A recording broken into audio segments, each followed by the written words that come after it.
Hello नमस्कार, आप सभी का स्वागत है एनएसपी कॉम्पिटिटिव क्लासेस में। आज हम बात करेंगे मीराबाई जन्मोत्सव की 525वीं जयंती पर कितने रुपए का सिक्का जारी किया गया। तो 525 रुपये का सिक्का जारी किया गया है। इसका आयोजन कहाँ किया गया था? तो उत्तर प्रदेश के मथुरा में किया गया था। इस दौरान प्रधानमंत्री नरेंद्र मोदी ने 525 रुपया का सिक्का और डाक टिकट जारी किया है। तो याद रखिएगा, मीराबाई जन्मोत्सव की 525वीं जयंती पर 525 रुपया का डाक टिकट जारी किया गया है माननीय प्रधानमंत्री नरेंद्र मोदी के द्वारा। इसके बाद मीराबाई 16वीं शताब्दी कृष्ण भक्त और कवियत्री थी और के गुरु कौन थे? संत रविदास। चलिए बात करते हैं बीसीसी द्वारा जारी की गई 11th बीसीसी 100 वुमेन लिस्ट में कितने भारतीय महिलाओं को शामिल किया गया है? तो 4 महिलाओं को शामिल किया गया है। इस लिस्ट में दुनिया भर के विभिन्न क्षेत्रों के प्रेरक और प्रभावशाली महिलाएं शामिल की गई है इसमें। तो बात करते हैं लिस्ट ऑफ 4 वुमेन का। तो इसमें से है आपका इंटरटेनमेंट एंड स्पोर्ट्स कैटेगरी में है आपका हरमनप्रीत कौर, जो कि क्रिकेटर है, एक महिला क्रिकेटर है। और इसके बाद दिया मिर्जा फिल्म अभिनेत्री है। और कल्चर एंड एजुकेशन कैटेगरी में बात किया जाए तो जेतसुनमा तेंजिन पाल्मो है, जो कि हिमाचल प्रदेश से बिलोंग रखती है। क्लाइमेट पायनियर्स कैटेगरी में बात किया जाए तो आरती कुमार राव है। इसके बाद आगे बात करते हैं ब्रिटिश ब्रॉडकास्टिंग कॉरपोरेशन में अगर बात किया जाए बीबी के लिए, तो हेड क्वार्टर लंदन में है आपका बीबीसी का। और यूनाइटेड किंगडम में है आप यूनाइटेड किंगडम के लंदन में। चेयरमैन इसके कौन है? Dame Alice Claus Stephens. चलिए इसके बाद बात करते हैं आगे। अंतर्राष्ट्रीय महिला हिंसा उन्मूलन दिवस। आपका अंतर्राष्ट्रीय महिला हिंसा उन्मूलन दिवस 25 नवंबर को मनाया जाता है, महिलाओं पर होने वाले हिंसा को रोकने के लिए। और इसका स्टार्ट कब हुआ था? तो 1999 ईस्वी में यह स्टार्ट हुआ था। इसका थीम क्या है? Unite invest to prevent violence against women and girls, है ना। जो आपको इन्वेस्ट करना है किस पे? वायलेंस को कंट्रोल करने के लिए, जो कि वुमेन एंड गर्ल्स पे हो रहा है। #हैशटैग नो एक्सक्यूज़ करके इसका बनाया गया है। तो बात करते हैं आगे इसके बारे में। संयुक्त राष्ट्र के द्वारा महिला हिंसा उन्मूलन कार्यक्रम के तहत वर्ष 2030 तक के लिए यूनाइट अभियान चल रहा है। 16 नवंबर को इंटरनेशनल डे फॉर टॉलरेंस मनाया जाता है और 10 नवंबर को world science day for piece and development के लिए मनाया जाता है। आगे बात करते हैं पहले खेलो इंडिया गेम्स का आयोजन कहाँ किया गया था? तो इसमें न्यू दिल्ली में किया गया था 10 से 17 दिसंबर को। इनमें 7 खेलों को शामिल किया जा रहा है, जैसे कि para athletics, para shooting, para तीरंदाजी, para football, para table tennis and para weight lifting को शामिल किया गया है। तो पैरा बैडमिंटन भी है इसमें शामिल। तो पैरा कहने का मतलब जो भी विकलांग है, दिव्यांग है, उनको इसमें शामिल किया गया है किसी भी रूप में। इसके बाद बात करते हैं इसमें देश भर से 1350 प्लेयर भाग लेंगे। इसका उद्देश्य क्या है?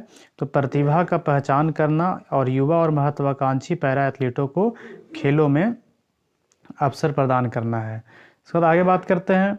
रिसेंटली खेलो इंडिया गेम्स हुआ है। खेलो इंडिया यूथ गेम 2023 से कहाँ हुआ है? मध्य प्रदेश में खेला गया है। इसमें विनर रहे हैं महाराष्ट्र की टीम। और उसके बाद इंडिया यूनिवर्सिटी गेम्स का बात किया जाए तो इसका है आपका उत्तर प्रदेश में। इसमें विनर रहे हैं पंजाब यूनिवर्सिटी, याद रखिएगा। दुनिया का पहला 3D प्रिंटेड मंदिर भारत के किस राज्य में बनाया गया है? तो ये है आपका तेलंगाना में बनाया गया है। अब सूजा इंफ्राटेक के द्वारा बनाया गया है ये भारत का पहला 3D प्रिंटेड पोस्ट ऑफिस का अगर बात किया जाए तो ये कहाँ है? बेंगलुरु में है। अब बात करते हैं second CII Indian Nordic Baltic business conference 2023 का आयोजन कहाँ किया गया है? तो इंडिया के न्यू दिल्ली में किया गया है। इसका उद्देश्य क्या है? भारत और नॉर्डिक बाल्टिक लातविया ये सब है आपका बाल्टिक देश है। इसमें 8 देशों के बीच सहयोग को बढ़ावा देना है, जो नवाचार और प्रौद्योगिकी में अपनी प्रगति के लिए जाने जाते हैं। नॉर्डिक बाल्टिक का अगर बात किया जाए तो इसमें और कौन कौन से शामिल है? तो Denmark, Estonia, Finland, Iceland, Latvia, Lithuania, Norway and Sweden. Scandinavian देश भी कहा जाता है इसको, नॉर्वे, स्वीडन एंड फिनलैंड को। चलिए इसके बाद आगे बात करते हैं।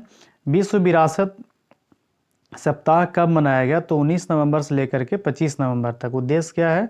परंपराओं और सांस्कृतिक के बारे में जागरूकता पैदा करना। यह वर्ल्ड हेरिटेज सप्ताह यूनेस्को और कई अंतर्राष्ट्रीय संगठनों द्वारा मनाया जाता है।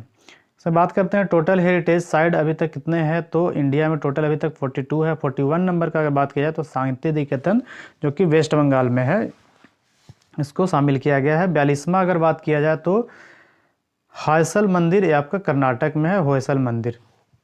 इसके बाद बात करते हैं doctor Pritam Singh transformation leader award से किसे सम्मानित किया गया है? तो इनका नाम है सी राजकुमार। यह ओपी जिंदल ग्लोबल यूनिवर्सिटी के कुलपति हैं सी राजकुमार। यह अवार्ड उनके उल्लेखनीय नेतृत्व एवं उच्च शिक्षा में विशिष्ट योगदान के लिए दिया गया है। Doctor Pritam Singh transformation leader award provided, मतलब दिया गया है ट्रांसफॉर्मेशन लीडर अवार्ड किनको दिया गया है? डॉक्टर प्रीतम सिंह फाउंडेशन को दिया गया है। आगे बात करते हैं चर्चित लैंगलैंड प्रोग्राम किससे संबंधित है? तो यह गणित से संबंधित है। यह कार्यक्रम गणित के विभिन्न क्षेत्रों के बीच संबंधों का एक सेट है जो पुराना समस्याओं को नए समाधान प्रस्तुत करता है, इसके लिए प्रदान किया गया है। बात करते हैं अगला, इसका शुरुआत कब हुआ था? तो 1967 में हुआ था। यह प्रोग्राम दुनिया का सबसे बड़ा गणित कार्यक्रम है, लैंगलैंड प्रोग्राम। इसका नाम क्या है?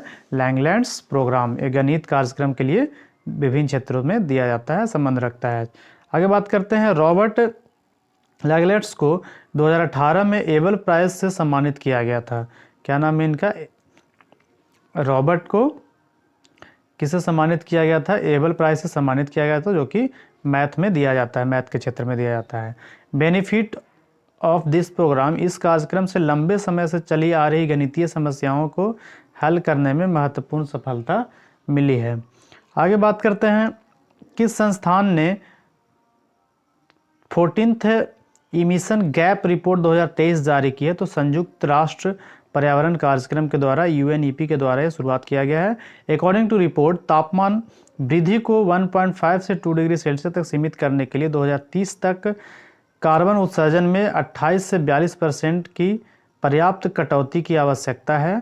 और पेरिस समझौता अगर बात किया जाए तो वैश्विक एवरेज तापमान 2 डिग्री सेल्सियस से अधिक नहीं होना चाहिए। इसके बावजूद 2023 तक वैश्विक तापमान 2.5 तक बनने का अनुमान है। अगर बात किया जाए उसके बाद United Nations environment programme UNEP के बारे में, तो यूनाइटेड नेशन इन्वायरमेंट प्रोग्राम का स्थापना हुआ था 5 जून 1992 को, इसलिए हम लोग मनाते हैं 5 जून को इन्वायरमेंट डे भी मनाते हैं, पर्यावरण दिवस। इसका हेड क्वार्टर है नैरोबी, केन्या की राजधानी नैरोबी में। मेजर रिपोर्ट का अगर बात किया जाए तो अनुकूलन अंतराल रिपोर्ट, वैश्विक पर्यावरण outlook, frontiers and invest into health planet में इन्वेस्ट करना, ये सब इसका मुख्य प्रस्ताव है। चलिए आगे देखते हैं हम लोग और जानते हैं कि